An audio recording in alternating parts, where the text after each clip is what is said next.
Social মিডিয়াতে খুব দারুণভাবে প্রচার করা হচ্ছে যে মোহাম্মদ দীপকের জিম সেন্টারে আগে 150 জন জিম করতো, এখন সেখানে নাকি 15 জনে জিম করছে না। মোহাম্মদ দীপক সে নিজে একজন হিন্দু, সে একজন মুসলিম দোকানদারকে কিছু রাইট উইংস গ্রুপের আক্রমণ থেকে বাঁচিয়েছিল। তারপর থেকে সেই দীপক কুমারের ওপরে নানা রকম প্রেশার আসতে থাকে, তার জিম বন্ধ করে দেওয়ার হুমকি দেওয়া হয়, নানা রকম চাপ আসতে থাকে। তা এর ফলে তার জিম সেন্টারে যারা জিম করতো তাদের মধ্যে অনেকেই জিম করা ছেড়ে দেয়। তা এই রাইট উইংস গ্রুপের সমর্থকরা এটাকে দারুণভাবে প্রচার করছে যে দীপক কুমারের জিমে আর কেউ জিম করতে আসছে না।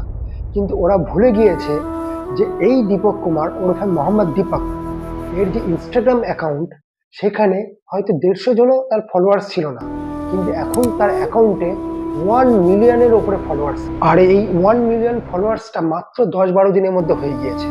এটাই হচ্ছে সাধারণ মানুষের দীপক কুমারের প্রতি ভালোবাসা।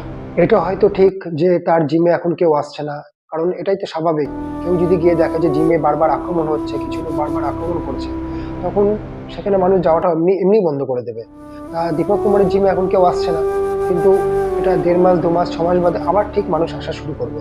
কিন্তু এই সময়ের মধ্যে মাত্র 10-12 দিনে সে 1 মিলিয়ন ফলোয়ার্স পেয়ে গিয়েছে। মোহাম্মদ দীপক মনে করলে এখন অনলাইনেও মানুষকে ট্রেন্ড করতে পারে, এতটাই তার পপুলারিটি বেড়ে গিয়েছে। আমাদের দেশ আবার প্রমাণ করে দিয়েছে যারা ঘৃণা ছড়ায় তাদের প্রতি সবাই রুখে দাঁড়াবে।